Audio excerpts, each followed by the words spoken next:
अस्सलाम वालेकुम जी। डेटा को समझने के लिए, एक्सप्लोरेटरी डेटा एनालिसिस करने के लिए, डेटा को सही तरीके से एनालाइज़ करने के लिए आपको डेटा को समझना पड़ता है। अंडरस्टैंड करने के लिए आपको डेटा का एक्सप्लोरेटरी डेटा एनालिसिस करना पड़ता है। डेटा को एक्सप्लोर करना पड़ता है, डेटा को और भी अच्छे से जो है वो आपको अपने दिमाग में बिठाना पड़ता है। उसके लिए जो लाइब्रेरीज़ मैंने आपको बताई हैं, उसमें एक लाइब्रेरी की और एडिशन करते हैं और इस लाइब्रेरी का नाम है डेटा प्रेप। क्या है, कैसे यूज़ करनी है, चलिए देखते हैं। स्क्रीन आपके सामने हाज़िर है।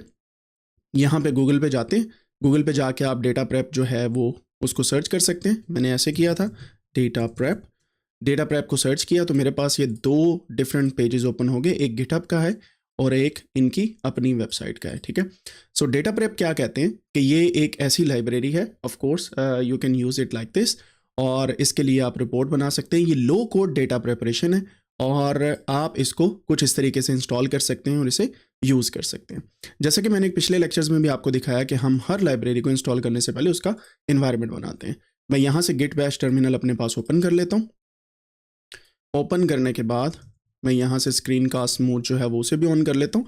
कॉन्डा क्रिएट, यहाँ से हम लिखना स्टार्ट करते हैं, कॉन्डा क्रिएट -n, यहाँ पे हम डेटा प्रेप की लाइब्रेरी करते हैं, -y Python is equal to 3.10, enter करते हैं।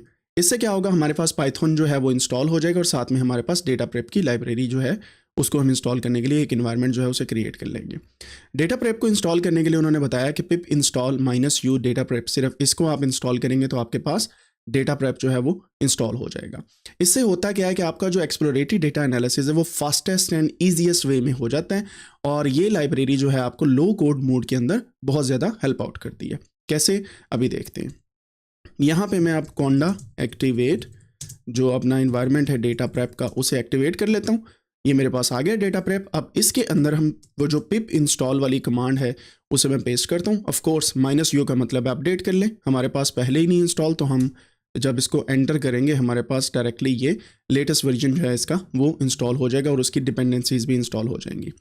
अच्छा, इसको यूज़ करने का तरीकाकार क्या है वो यहाँ से देख सकते हैं आप। हमने सिर्फ और सिर्फ पांडास को यूज़ करना है और अपने डेटा सेट के ऊपर इसको लगा के देखना है। अदरवाइज़ आप जो टाइटैनिक का डेटा सेट है वो इस लाइब्रेरी के अंदर भी मौजूद है, उसके ऊपर भी इसको रन कर सकते हैं। सो हम दोनों तरीक़ों से देखेंगे। पहले हम ये देखते हैं कि ये वाला जो कोड है ये किस तरीके से काम करता है, और अगर आपके पास जो रिपोर्ट आएगी इसके थ्रू जनरेट होगे, that will look like this. ठीक है, इस तरीके से आपके पास जो रिपोर्ट है वो आएगी and then you can view that report, और इसके अंदर प्लॉट्स भी अच्छे खासे होंगे। ऑफ कोर्स आपने देखा है कि यहाँ पे इंस्टॉलेशन के दौरान आपके पास काफ़ी ज़्यादा जो डिपेंडेंसीज है वो इंस्टॉल हो रही हैं। पांडास भी इंस्टॉल हो गई है, फ्लास्क भी एंड सम अदर भी। तो ये सारी की सारी डिपेंडेंसीज जो हैं ऑफ कोर्स इस लाइब्रेरी को हेल्प आउट करती हैं, जिसकी वजह से आपके पास कुछ ऐसे रिजल्ट आते हैं। जब तक हमारे पास इंस्टॉलेशन हो रही है, आपको बेंचमार्किंग दिखा देता हूँ कि ये है जी डेटा प्रेप EDA बेंचमार्क्स, और आप यहाँ पे देख सकते हैं कि आपके डिफरेंट जो बेसिकली कमिट्स हैं, या आप देख सकते हैं जो डिफरेंट किस्म के आपके पास सेकंड्स के अंदर जो रिपोर्ट्स जनरेट हुई हैं वो कुछ यहाँ पे कुछ इस तरीके से दिखाई दे रही हैं। ऑफ कोर्स आपको ये पहले पढ़ना पड़ेगा कि कौन सी रेपोजिटरी और किस तरीके से ये सारे का सारा काम चल रहा है, और आपके पास जो डेटा प्रेपरेशन के बेंचमार्क्स आ रहे हैं ये कितनी टाइम लेते हैं हर इटरेशन के अंदर। ऑन दी अदर साइड आपकी रिपोर्ट कुछ इस तरीके से आएगी, राइट। हमारे पास इंस्टॉलेशन जो है अभी भी हो रही है, it will take some time, और इसने ये सारी की सारी लाइब्रेरीज इंस्टॉल की हैं। इसी वजह से मैं कहता हूँ कि जब भी आप कोई ऑटोमेटिक EDA वाली लाइब्रेरी करें उसको सेपरेट इन्वायरमेंट में इंस्टॉल करें, क्योंकि अब आप चेक कीजिएगा इतनी ज़्यादा लाइब्रेरीज इसकी डिपेंडेंसीज के अंदर है ना, ये वाली सारी की सारी, जो आपको अगर आप खुद से इंस्टॉल करने बैठेंगे तो अच्छा खासा टाइम लगेगा। इस वजह से इस लाइब्रेरी को हमने पिप से इंस्टॉल किया and then it's easier for us to use.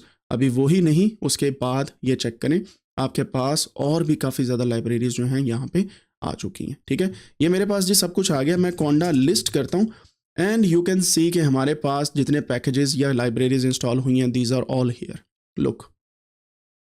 ठीक है, ये सारी की सारी लाइब्रेरीज यहाँ पे, और ये सारी की सारी लाइब्रेरी सिर्फ और सिर्फ डेटा प्रेप को चलाने के लिए। ठीक है, और अगर आप गौर करें हमारी जो लाइब्रेरी है IPy, ये चेक कीजिएगा, IPy कर्नल एंड IPython भी हमारे पास है, पांडास भी है हमारे पास। If I just look here, so मुझे दोबारा से इंस्टॉल करने की ज़रूरत नहीं है। If I go here and here we have pandas, right जी।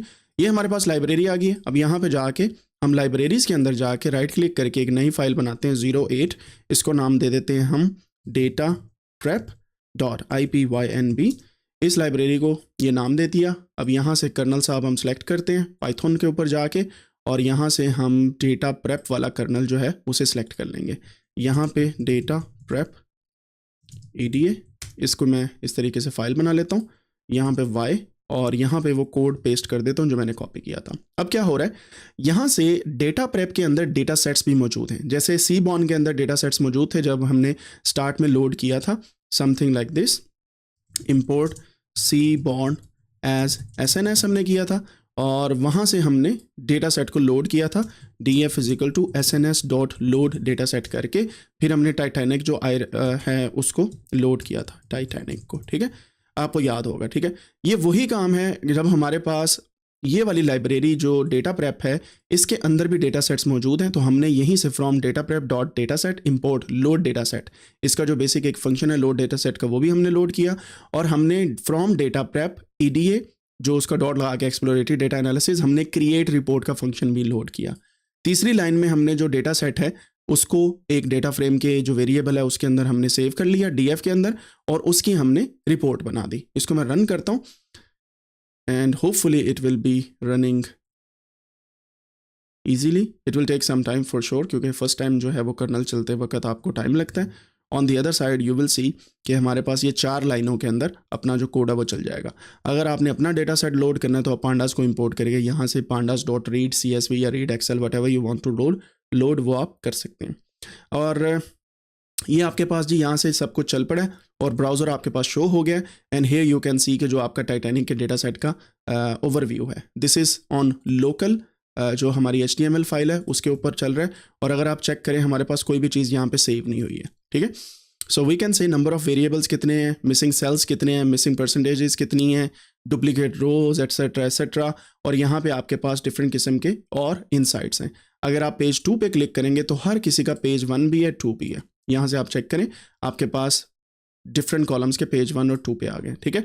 अब आगे चलते हैं, वेरिएबल्स आ गया हमारे पास, जैसे वाई डेटा प्रोफाइलिंग का था, यहाँ पे आप ऊपर से भी वेरिएबल सेलेक्ट कर सकते हैं और आप ओवरव्यू भी देख सकते हैं। यहाँ पे चेक करें, आपके पास जनाबे वाला सॉर्ट बाय फीचर ऑर्डर है, रिवर्स ऑर्डर भी कर सकते हैं, बाकी भी कर सकते हैं। So these are few variables जो आपके पास इस तरीके से आ रहे हैं और उनकी समरी भी आ रही है।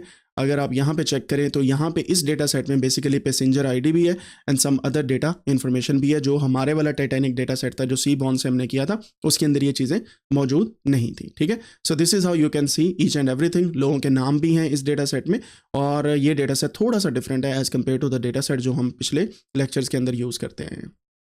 मैं यहाँ पे मेल वर्सेस फीमेल वाले पे क्लिक करता हूँ तो ये मेरे पास मेल वर्सेस फीमेल का आ गया और उनकी एज आ गई और उनके हिसाब से बाकी मेरे पास जितनी भी वैल्यूज़ हैं वो आती गई।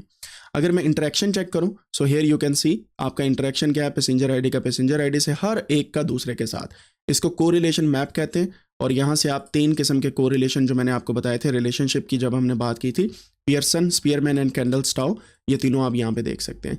अदर देन दैट आपके पास डिफरेंट किस्म के बार चार्ट के डिफरेंट प्लॉट्स बन रहे हैं, एंड आपके पास यही नहीं, इंटरेक्शन के साथ कोरिलेशन के साथ मिसिंग वैल्यूज़ का एक मेन चार्ट जो है वो भी आ रहा है। एंड ऑफ कोर्स यहाँ से ओवरव्यू आप देख सकते हैं।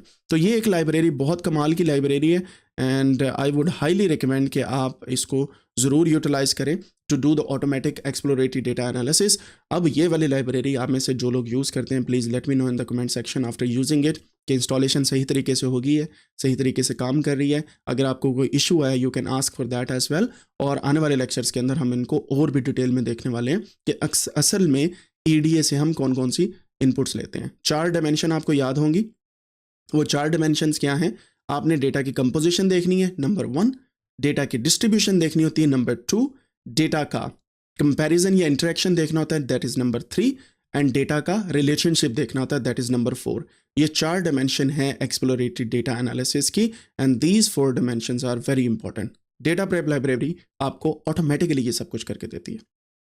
समझ आ गई है तो सब्सक्राइब करें इस चैनल को, लाइक करें and share with your friends. Code का लिंक डिस्क्रिप्शन में मौजूद है गिटहब रेपोजिटरी के ऊपर, आप वहाँ जाके कोड को देख भी सकते हैं, लोड भी कर सकते हैं। See you in the next one, take care, अल्लाह हाफिज़।